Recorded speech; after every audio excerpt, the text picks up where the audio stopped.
70,000 নূরের পর্দা ভেদ করে গিয়ে আল্লাহর সাথে যখন সাক্ষাৎ করলেন, সুবহানাল্লাহ, সুম্মা দানা ফাতাদাল্লা ফাকানা কাবা কাউসাইনি আও আদনা। আল্লাহু আকবার। দুজন সামনাসামনি কথা বলতেছেন, কিন্তু রাহমাতুল লিল আলামিনের চোখে, তার চোখ মোবারক দিয়ে পানি অজস্র ঝরতেছে।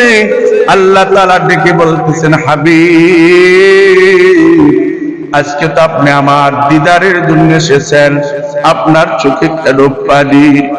রাহমাতুল লিল আলামিন মায়ার নবী আমার জানায়, আল্লাহ এটা এই জন্য পানি, আমার এতিম উম্মতের জন্য পানি। সুবহানাল্লাহ। ও আল্লাহ, আমি তো তোমাকে দেখেছি, আমার এতিম উম্মতেরা কি তোমাকে দেখতে পারবে না?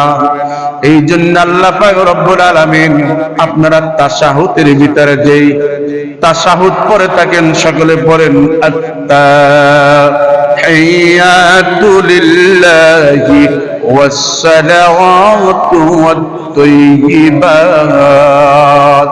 হাবিব হে আমার, মানুষের বাড়ি মেহমান হয়ে গেলে কিছু না কিছু নিয়ে যায়, এটা সুন্নাত। সুবহানাল্লাহ বলেন।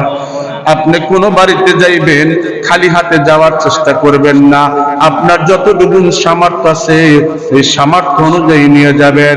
নিজের ঘরেও গেলে প্রয়োজন টাকা নাও থাকলে কিছু না কিছু চকলেট হইলেও নিয়ে যাবেন, কারণ আপনার শিশু বাচ্চাটাকে দিবেন, আল্লাহর আরশ খুশি হয়ে যাবে। সুবহানাল্লাহ বলে।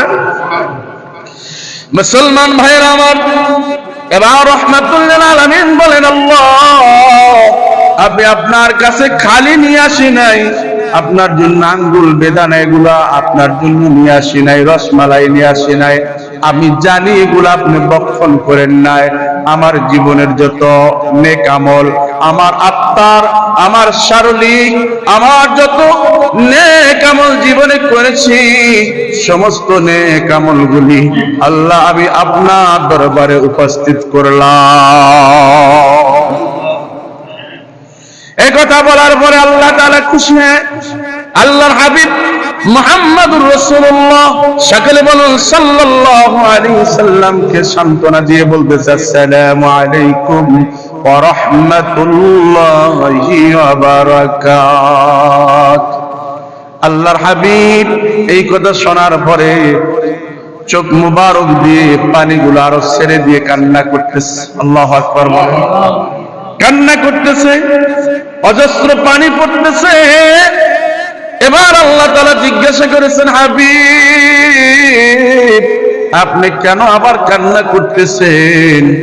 আল্লাহর হাবিব জবাব দিল, আল্লাহ, আমি তো এমন নবী নাই সুখ আর শান্তি রহমত শুধু আমি বক্ষণ করব তা না। আমি তো ওই নবী যেই নবী উহুদের ময়দানে দান দান মোবারক ভেঙে ফেলেছি, লোহার কয়রা মাথায় ঢুকাইছি, তবু আমার জবান থেকে ইয়া উম্মতি উম্মতি বলেছি। আমি তো ওই নবী তায়েফের ময়দানে রক্তে লাল হয়ে গেছে, জুতা মোবারক আটকে গেছে, তবু আমি আমার উম্মতকে ভুলি নাই। আমি তো ওই নবী দুনিয়ায় আগমন হওয়ার পরে যখন দুনিয়ায় আসলাম, আমি দুনিয়ায় পড়ার পরই মায়ের গর্ভের থেকে সেজদায় পড়ে শুধু একটাই আওয়াজ দিছি, রব্বি হাবলি ইয়া উম্মতি। সুবহানাল্লাহ। আমি এমন নবী নয় যে আমি উম্মতদেরকে ভুলবো। এই জন্য তো আমি এখানে আসি নাই। এত রহমত, এত ভালোবাসা, এত দয়া আমি চাই না গো আল্লাহ। আল্লাহ তুমি বলো বলো আমার এতিম উম্মতরা কি তোমার নৈকট্য, তোমার ভালোবাসা পাবে কিনা?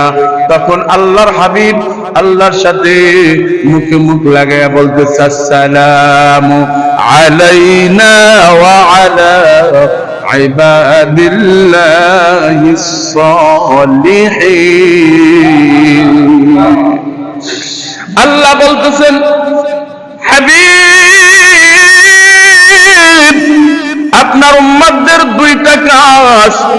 একটা হলো ঈমান আনা, আর একটা হলো আমল সালেহ করা। যদি এই দুইটা কাজ করতে পারে, আপনার উম্মতদেরকে সুসংবাদ জানায় দেন, তাদের সুসংবাদ হলো তারা জান্নাতের মালিক। একটা হলো ঈমান, আর একটা হলো কি? নেক আমল। বলেন, একটা হলো ঈমান, আর একটা হলো কি? নেক আমল। এই দুইটা কাজ যখন করতে পারবে, আপনার উম্মতেরা জান্নাতে হয়ে যাবে। মুসলমান ভাইরা, সংক্ষিপ্ত আলোচনা শেষ সংলগ্নে আমি আলোচনা করে দিচ্ছি। এবার পয়গম্বরকে জিব্রাইল জান্নাত দেখাইলেন, পয়গম্বর হাসলেন। জাহান্নাম দেখলেন, জাহান্নাম দেখে পয়গম্বর কান্না করে দিয়েছেন। কেন? উম্মতেরা জাহান্নামে যাবে, মায়ের নবী এটা সহ্য করতে পারবে না। তিনি সেখানে গিয়ে আবার কান্না করলেন। হাউজে কাউসারে দেখলেন, হাউজে কাউসারে গিয়ে দেখতেছেন বিরাট বড় একটা তালা লাগানো। ওই তালাটা খুলবে কে দিয়া? জিব্রাইলকে বললেন, ইয়া জিব্রাইল, আমি তো চাবি নিয়ে আসি নাই, আমার উম্মতদেরকে একটু হাউজে কাউসারে যে পানি পান করাবো, দেখবো এই তালা বিরাট, এই তালাটা আমি কি দিয়ে খুলবো? সুবহানাল্লাহ বলেন। খোলার চাবি এই বাংলা উম্মতদের আছে, পৃথিবীর সবার জমিনের উম্মতদের আছে, বেরুয়ার মুসলমানদেরও আছে। এই চাবিটা সুন্দুকের চাবি না, এই চাবিটা হলো জবানের চাবি। একটু চাবিটা উচ্চারণ করে নেই, পড়েন সকলে, বিসমিল্লাহির রহমানির রহিম। পড়াটা কি অনেক ভারী না হালকা? কথা বলেন না কেন, ভারী না হালকা? আল্লাহর হাবিব মুহাম্মদুর রাসূলুল্লাহ সাল্লাল্লাহু আলাইহি সাল্লাম বলেছেন, উম্মত সকালে যদি 19 বার বিসমিল্লাহ পড়ো, আর যদি বিকালে মাগরিবের নামাজের পরে 19 বার বিসমিল্লাহ পড়ো, তোমাদের জন্য আমি রাহমাতুল লিল আলামিন ঘোষণা করে দিলাম। ওই বিসমিল্লাহ ওয়ালাদের জবান দ্বারা পড়ার কারণে আমি নিজে হাতে হাউজে কাউসারের পানি পান করা দিব। পড়া দরকার আছে না নাই? কম না বেশি? ভাত খাওয়ার কালো তো বিসমিল্লাহ পড়ে না, ঠিক এমন অবস্থা। এই বিসমিল্লাহর একটা ঘটনা শোনায়া দেয়, মজা লাগবে, মজা। আপনারা জানেন ফেরাউন নীল নদের ভিতরে চুবায়া মারছে কি মারে নাই? ওই ফেরাউনের 400 বছর হায়াত দিয়েছিল, কিন্তু 400 বছরের ভিতরে ফেরাউনের কোনো অসুস্থ বার্ধক্য দেখা দেয় নাই। এই ফেরাউনের ঘরের সামনে একটা লেখা ছিল, ওই লেখাটার নাম হয়েছিল বিসমিল্লাহির রহমানির রহিম। এই বিসমিল্লাহির রহমানির রহিমের কারণে আমার আল্লাহ তাআলা বলতেছেন, পয়গম্বর মুসা, আমি তারে ধ্বংস করি না, কারণ এই জন্য তার ঘরের সামনে বিসমিল্লাহ লেখা। ওই যেই ঘরের ভিতরে বিসমিল্লাহ পড়া হয়, যেই তেলের ভিতরে বিসমিল্লাহ পড়া হয়, যেই জবানে বিসমিল্লাহ পড়া হয়, ওই বিসমিল্লাহর বিনিময়ে নিরাপত্তার দায়িত্ব আমার আল্লাহ নিয়ে যায়। পর্বত ইনশাআল্লাহ, কথা বলেন, পর্বত ইনশাআল্লাহ। মুসলমান ভাইয়েরা আমার, এবার রাহমাতুল লিল আলামিন সব কিছু দেখলেন, জান্নাত দেখলেন, জান্নাত দেখে কায়দা দিলেন। এবার হাউজে কাউসারে বিসমিল্লাহ বলে যখন ঢুকলেন, ঢুইকা দেখতেছেন 4টা নহর। একটা নহর দুধের।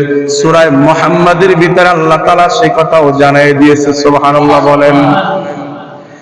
ভাইরা আমার, একটা নহর মধুর, আর একটা নহর দুধের, আর একটা নহর পানির, সব মিলাইয়া একটা দিক থেকে মিশ্রিত হইয়া আল্লাহ তাআলার কুদরতি ভাবে বের হয়।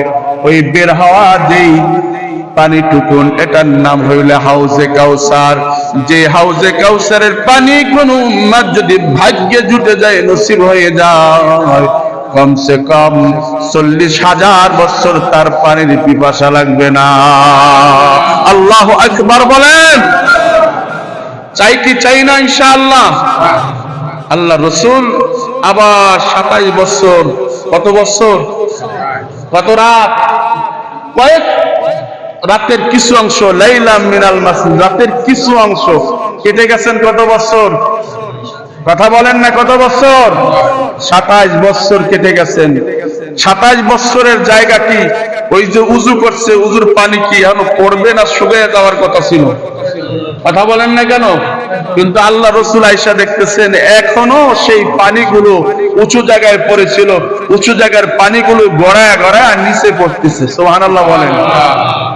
শুধু তাই নয়, আল্লাহ রসুল যাওয়ার পথে একটা জিনজির ছিল, শিকল, শিকলটা তার শরীরে একটু টাচ লেগেছিল। ওই টাচ লাগা জিনজিরটাও ঝুলন্ত অবস্থায় ঝুলতেছে। সুবহানাল্লাহ বলেন। আর এবার বলেন তো যে একটা শিকল টাচ লাগলে কয় ঘন্টা ঝুলবে? হ্যাঁ, ধরলাম আপনাদের 1 মিনিট, 1 মিনিট ঝুলবে তো, তাই তো? কিন্তু 1 মিনিটে 27 বছর কাইটা গেছে। সুবহানাল্লাহ বলেন। আয়েশা বলতেছে এখনো দেখতেছে যেভাবে আছে, অর্থাৎ আল্লাহর কুদরতের দ্বারা আল্লাহ বলো যে যেখানে আছে ওখানে স্টপ, আর ঘড়ির টাইম চলবে না। সুবহানাল্লাহ বলেন। আর ঘড়ির টাইম চলবে না। আমার বন্ধু আমার দিদারে আসছে।